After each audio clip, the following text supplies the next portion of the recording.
En este video vamos a realizar la secuencia de movimiento número 29 de circuitos electroneumáticos por el método paso a paso. La secuencia que vamos a trabajar es A más, B menos, A menos, B más. El circuito neumático con el que vamos a trabajar se encuentra compuesto por dos cilindros de doble efecto, cilindro A y cilindro B. Cada cilindro se encuentra comandado por una válvula direccional de 5 vías y 2 posiciones, donde ambas posiciones son accionadas por medio de solenoides. Esto quiere decir que se tratan de electroválvulas biestables. Cada cilindro posee dos finales de carrera, uno al inicio y uno al final del recorrido. En el caso del cilindro A tenemos los finales de carrera FCA1 al inicio y FCA2 al final del recorrido. Y en el caso del cilindro B tenemos los finales de carrera FCB1 al inicio y FCB2 al final del recorrido.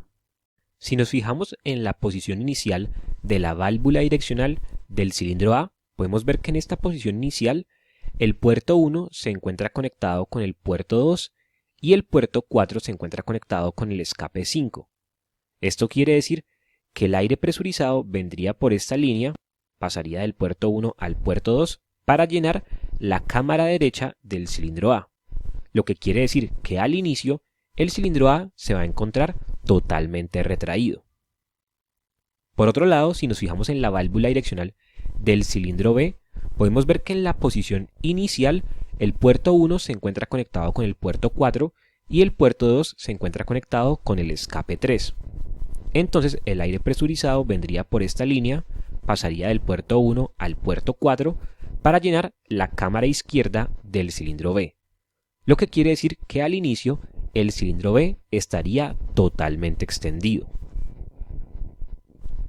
La válvula del cilindro A posee los solenoides S1 y S2 y la válvula del cilindro B posee los solenoides S3 y S4. Con este circuito neumático queremos construir un circuito eléctrico tal que al presionar un botón de arranque se produzca la secuencia de movimiento A más, B menos, A menos, B más simultáneo. Es decir, que primero se extiende el cilindro A, luego el cilindro B hace su retroceso y por último se hace el retroceso del cilindro A junto con la extensión del cilindro B de forma simultánea. Y cada vez que se presione ese botón de arranque, se debe realizar exactamente la misma secuencia de movimiento. Esta secuencia de movimiento la vamos a obtener por medio del método paso a paso. El primer paso del método paso a paso es escribir la secuencia de movimiento. Y el segundo paso, separar en pasos aquellos movimientos que se ejecutan de forma simultánea. Entonces aquí tendríamos una secuencia con 3 pasos. El primer paso es A más, el segundo paso es B menos y el tercer paso es A menos, B más simultáneo. El tercer paso del método paso a paso consiste en escribir en la parte inferior de la secuencia de movimiento las condiciones que se deben cumplir para poder ejecutar cada uno de los pasos, donde estas condiciones se establecen en términos de pulsadores y finales de carrera. Y el cuarto paso del método es escribir en la parte superior de la secuencia de movimiento los elementos que se deben activar para poder generar cada uno de esos pasos, donde los elementos serían relés y solenoides. Debemos tener en cuenta que en el método paso a paso se requiere un relé por cada paso de la secuencia de movimiento. Y como aquí tenemos una secuencia de movimiento de 3 pasos, entonces vamos a requerir 3 relés. Estos dos pasos del método paso a paso los vamos a aplicar de forma simultánea. La primera condición que se debe cumplir para poder arrancar la secuencia de movimiento es oprimir el botón de arranque. Este primer paso lo vamos a ejecutar por medio de un primer relé llamado R1, con el cual vamos a energizar al solenoide S1.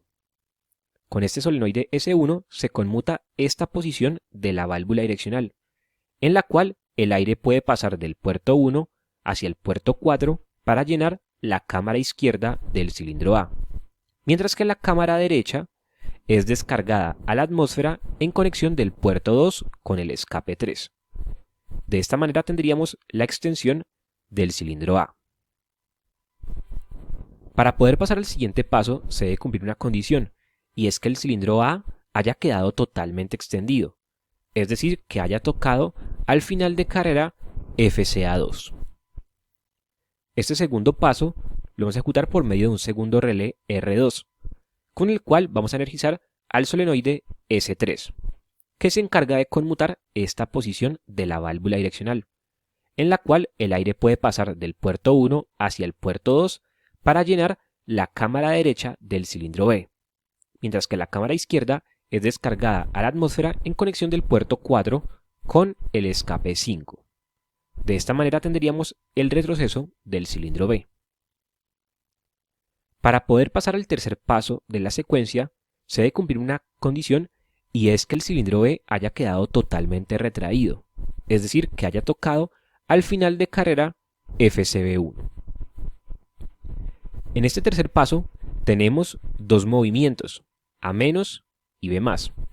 Pero a pesar de que tenemos dos movimientos, únicamente requerimos un relé, que va a ser el relé R3.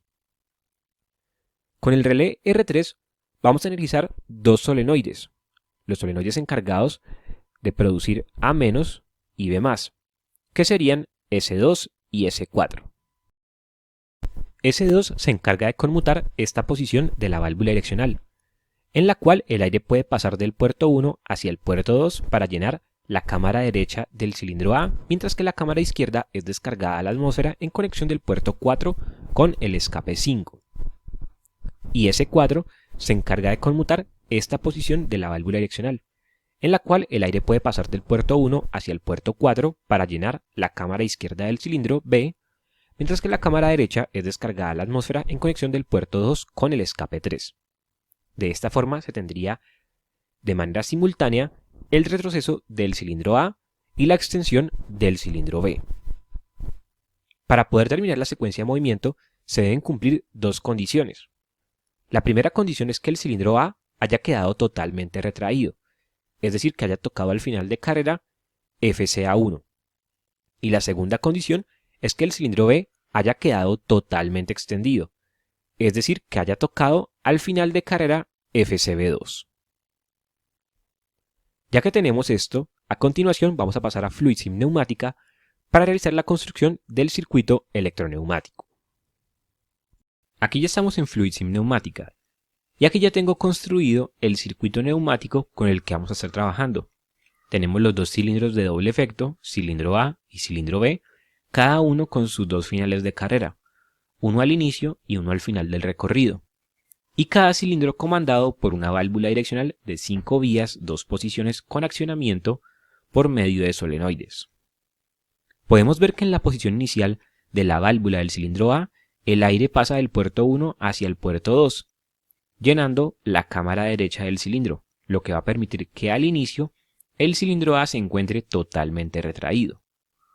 Mientras que en la posición inicial de la válvula del cilindro B tenemos que el aire pasa del puerto 1 hacia el puerto 4, llenando la cámara izquierda del cilindro, lo que va a permitir que el cilindro B al inicio esté totalmente extendido. Si lo simulamos, podemos ver que esto es así. Si desean ver paso a paso cómo construir este circuito neumático, les recuerdo que eso fue realizado en un video anterior. Así que si desean revisarlo, se los dejo por aquí en una tarjeta o también les dejo el enlace abajo en la descripción de este video. En esta oportunidad nos vamos a concentrar únicamente en construir el circuito eléctrico que nos permite obtener la secuencia de movimiento deseada. Para empezar a construir el circuito eléctrico, vamos a venir a la librería de componentes, controles eléctricos, simbología ladder y vamos a empezar trayendo una línea de 24 voltios y una línea de 0 voltios. Y las vamos a ubicar de esta forma, 24 a la izquierda, 0 a la derecha.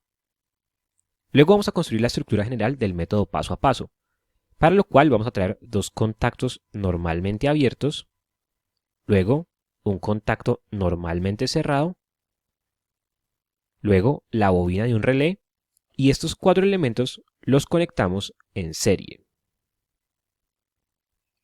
Luego traemos otro contacto normalmente abierto, el cual lo vamos a instalar en paralelo con los dos contactos normalmente abiertos de la línea superior.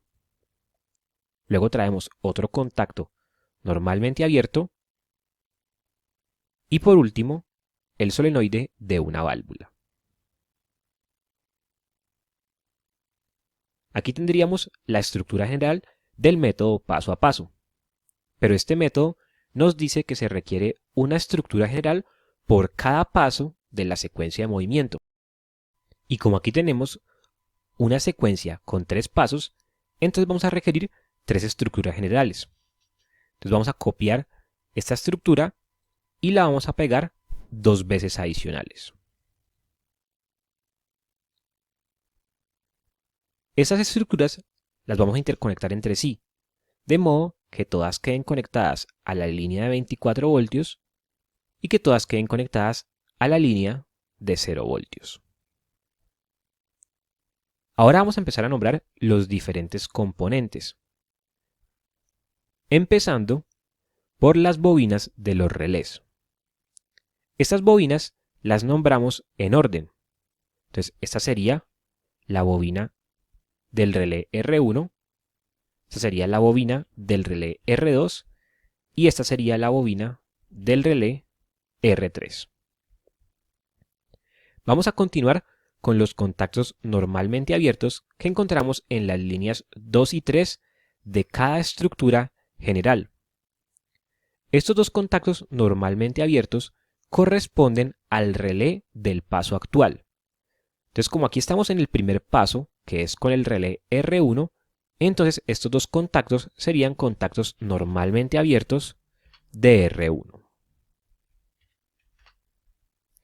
Aquí estamos en el segundo paso, que es con R2, entonces tendríamos dos contactos normalmente abiertos de R2. Y aquí estamos en el tercer paso, con R3, entonces tenemos dos contactos normalmente abiertos de R3. Ahora vamos a continuar con los solenoides. Tenemos que R1 se encarga de energizar a S1. Entonces, este solenoide sería S1. R2 se encarga de energizar a S3. Y R3 se encarga de energizar a S2 y a S4. Pero aquí únicamente tenemos un solenoide. Entonces tenemos que modificar la estructura general para poder incluir el otro solenoide. Esta modificación consiste en tomar esta línea y copiarla y pegarla y ponerla en la parte inferior. Con esto ya tendríamos que el relé R3 puede energizar a los dos solenoides. Entonces este sería S2 y este S4. Ahora vamos a continuar con el primer contacto normalmente abierto que encontramos en la primera línea de cada estructura general. Siempre en la primera estructura general, ese contacto normalmente abierto lo reemplazamos por un pulsador normalmente abierto, que sería el pulsador de arranque, y lo vamos a llamar Start. En las demás estructuras, ese primer contacto normalmente abierto correspondería a un contacto del relé del paso anterior.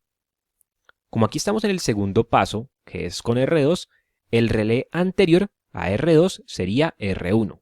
Entonces este sería un contacto normalmente abierto de R1. Y aquí estamos en el tercer paso, que es con R3. Entonces el relé anterior sería R2. Entonces este contacto sería un contacto normalmente abierto de R2. Ahora vamos a nombrar los segundos contactos normalmente abiertos que encontramos en la primera línea de cada estructura general. Estos contactos corresponden a los finales de carrera que permiten hacer la transición de un paso a otro paso. A mí siempre me gusta comenzar por la segunda estructura general, ya que este contacto normalmente abierto correspondería a la condición que permite pasar del primer paso al segundo paso. O sea, sería un contacto normalmente abierto del final de carrera FCA2.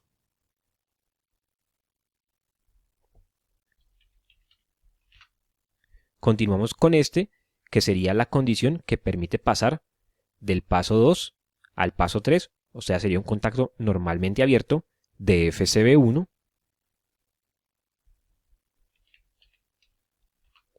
Y aquí volvemos a la primera estructura general.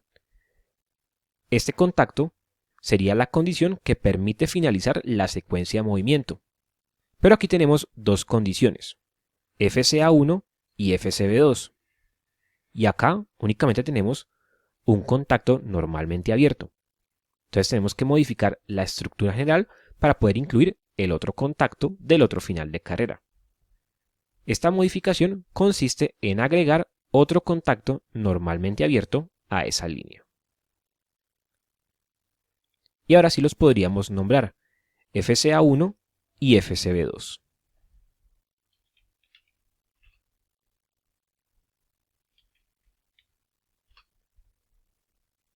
Para finalizar, vamos a nombrar los contactos normalmente cerrados que encontramos en la primera línea de cada estructura general.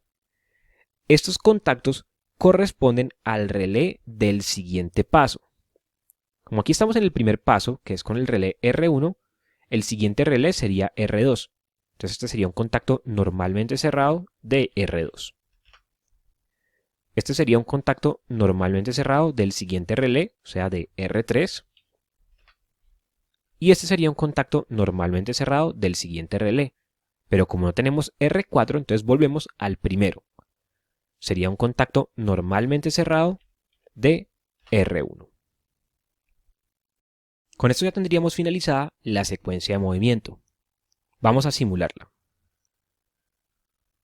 Podemos ver que en un inicio el cilindro A se mantiene totalmente retraído y el cilindro B totalmente extendido, a la espera de la orden del botón de arranque para comenzar la secuencia de movimiento. Si presionamos el botón de arranque, tenemos A más, B menos y por último A menos, B más simultáneo.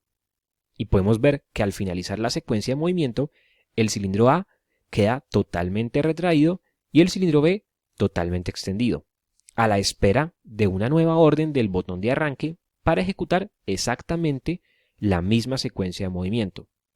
A más, B menos, A menos, B más simultáneo. Con esto hemos terminado este video de la secuencia de movimiento número 29 de circuitos electroneumáticos por el método paso a paso. Si este video fue de ayuda, te invito a suscribirte al canal y darle me gusta a este video. En una próxima oportunidad estaremos realizando la secuencia número 30, que será B menos, A más, A menos, B más.